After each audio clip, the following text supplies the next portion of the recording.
Welcome to Lefty's Workshop. Gotta have some breakfast first. Ooh, what does that mean? That must mean we're working on something from Hartford today. Yeah.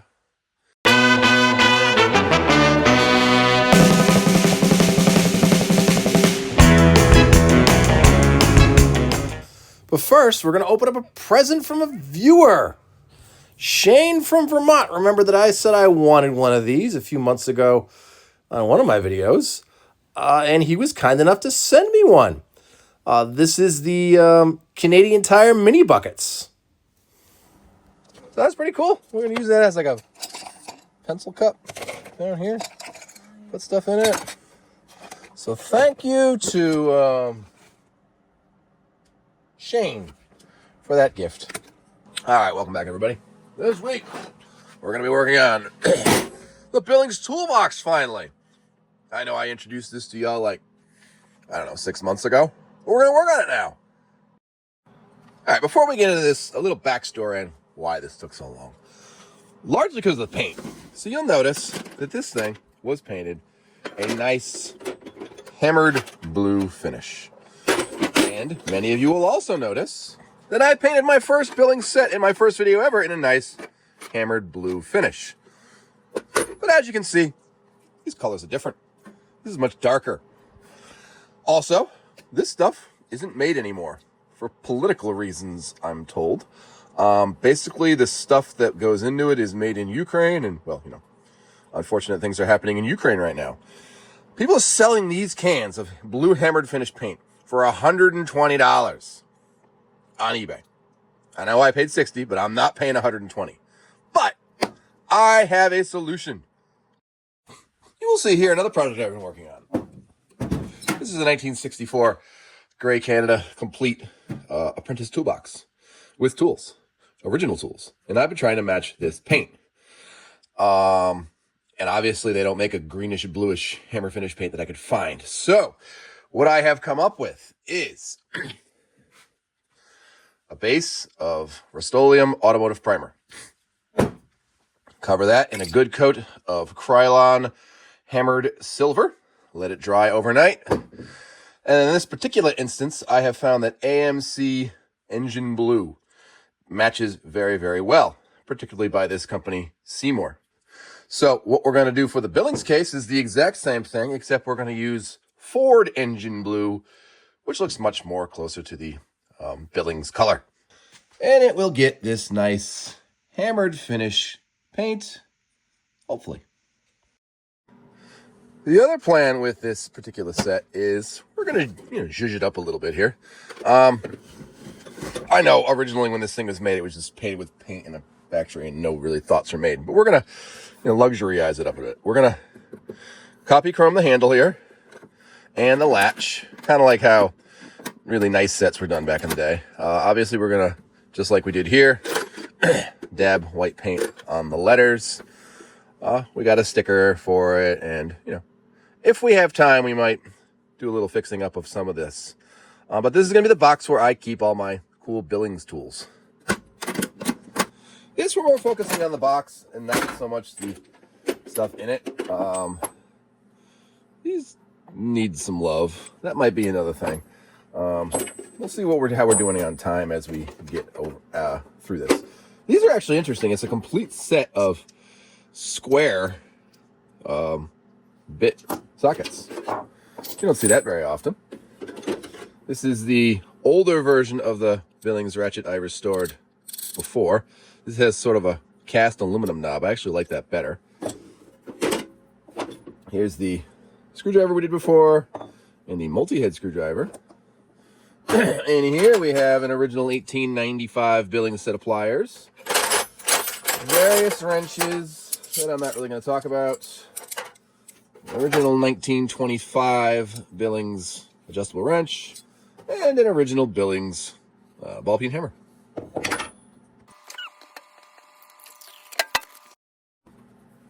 And we're going to coat it in citrus strip. I know I've experimented and found other strippers that work better, but they smell really bad. And I live in a house with other people, and I'm not going to subject them to stinkiness. So we're gonna let that sit, strip all the paint off, and then we'll get to priming. In terms of like metalwork needed, this case is actually really straight. The only part that's a little messed up is this leading edge here, which I wish I had those, you know, those big, like wide sheet metal-y looking pliers. I wish I had a set of those, but I don't, and they're like $70. So do I want to hit that or try to stretch it out? I don't know. Maybe we'll hit it out. Another small problem I'm having, and this might just be because, you know, these were not made to be Cadillacs and Snap-on sets. See how the front, it's kind of got like an underbite? I don't know. I'm almost afraid of, like, you know, leaving well enough alone. Because there's not a lot of structure here. The only thing that's keeping this from flapping around is this bend in the metal here. We'll mess around with it.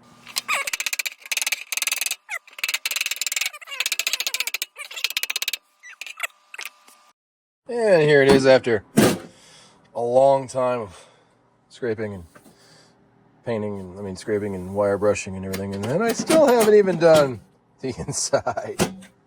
First thing we're going to try plating is the latch here. So the first step in plating is to polish the heck out of it. So I got all the paint off of it, I got all the rust off of it.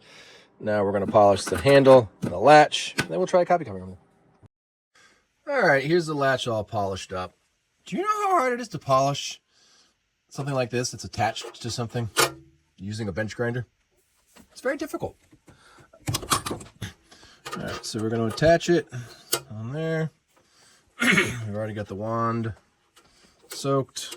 Hopefully this goes well. I'm just going to stroke it like a cat. What is really cool is that this latch does say made in Hartford, Connecticut. I'm sure those of you who don't live in Hartford, Connecticut won't think it's cool, but... Well, this appears to be plating much quicker than the other thing. See, I think part of the problem with this is that when I attach it to something like this part here that's attached to the box, it just, like, sends electricity through the whole box, which is not what I want.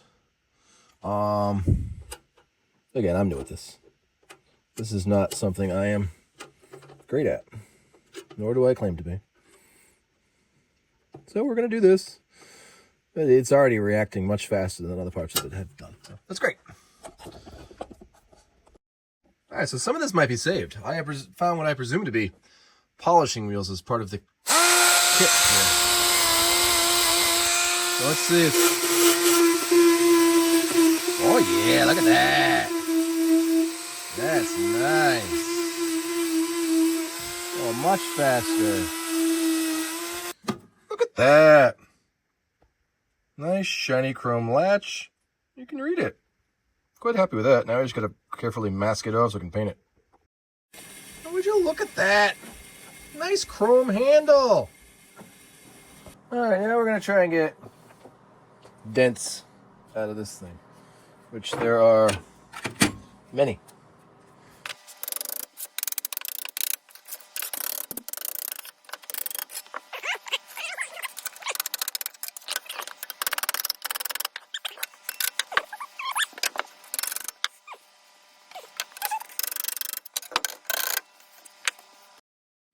Alright, the outside is all depainted and all cleaned, and the metal is all polished and copy chromed. We're going to throw on a coat of primer so it doesn't rust, and then we'll continue working. Alright, here's the primer drying in front of the heater. I already put the hammered silver on the tray. I'm going to let that dry. I'm noticing something. I really need to get a sandblaster. Look at that gunk in there. The wire brush wouldn't reach. I mean, I don't know. As a whole, it's good, but yeah, sandblaster would help a lot. All right, I got the inside as clean as I'm gonna get it. Hopefully the thick primer will fill in some of that crap. All right, the whole thing has had a good coat of primer. I'll let that dry and then fix any imperfections. All right, now what we're gonna do is find low spots and fill them with filler. So there's one right there. There's one there, there's one there. There's a couple of them. And just fill it and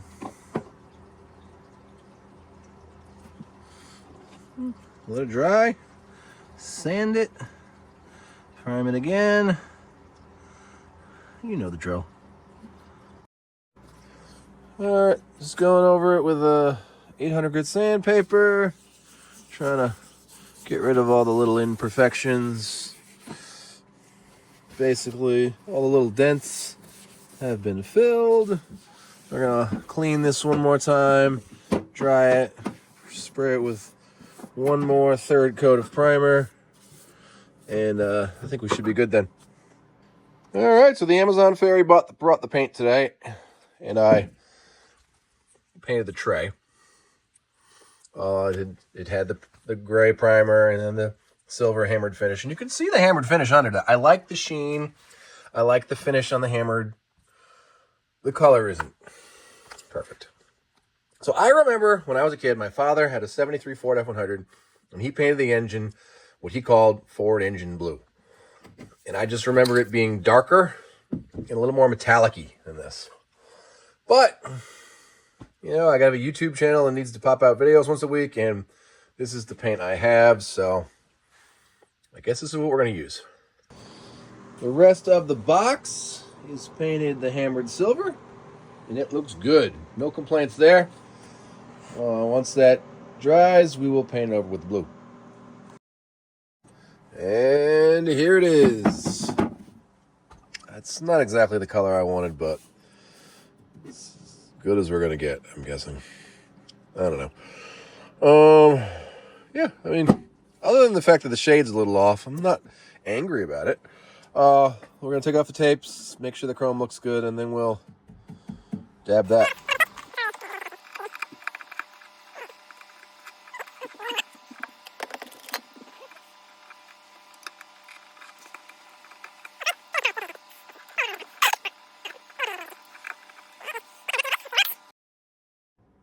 So the first step to doing the good dabbing is to do a little bit of masking. Nothing crazy. You just don't want to get paint on things that you don't want to get paint on. So we're just gonna put some masking around it. Again, nothing crazy.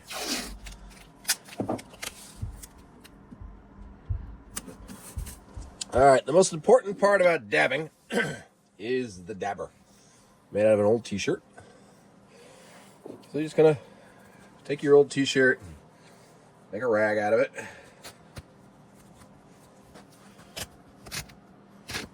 Gotta sharpen this knife.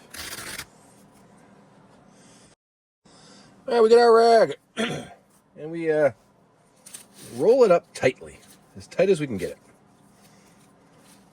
I learned this method from Jeff Crocker, the New Zealand YouTuber. I think he said he learned it from somebody else, so who really knows who created this idea? But you roll up your rag nice and tight, and then the key is you fold it once, and then fold it again.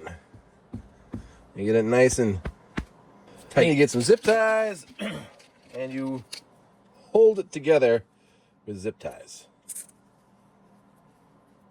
That's the whole idea. See how that's nice and tight? Good dauber. This is your dauber. Kind of looks like a pen. The next important thing is your blotter. I'm going to use an old Lowe's bag for my dauber blotter, so I just stick this in the paint, and I get the excess off till there's only a little bit on here, and then I It's my paint. It's just Rust-Oleum white paint. Never use a screwdriver as a paint can opener. Yeah, never do that. Is this paint still good? Well.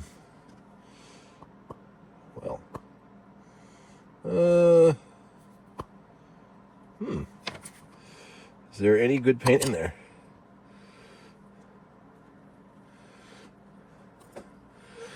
I believe that is now plastic.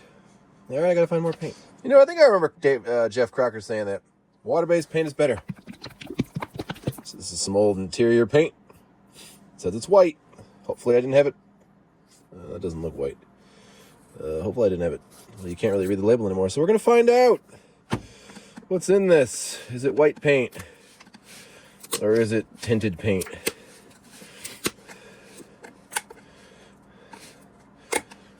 Oh, it looks white. All right, we're going to go with it. So the idea is you take this, you just touch it, scrape off the excess. It's kind of like filling a pen. We don't want excess on it. All right, so then we just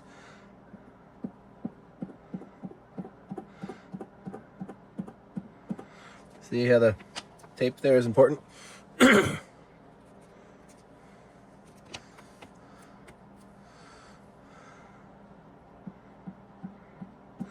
This is going to take a couple of coats. See how I already got some white on there? No bueno.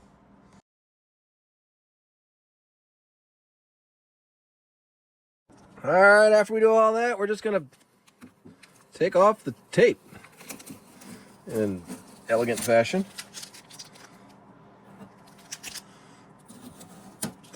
All right, look at that.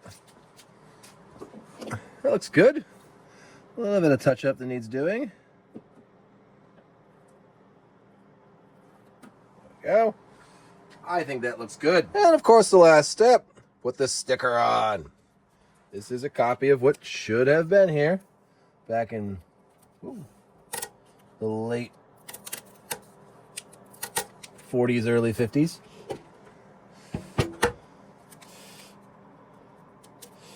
About the same size, too. There we go. All right, then we just put all of our tools back into it.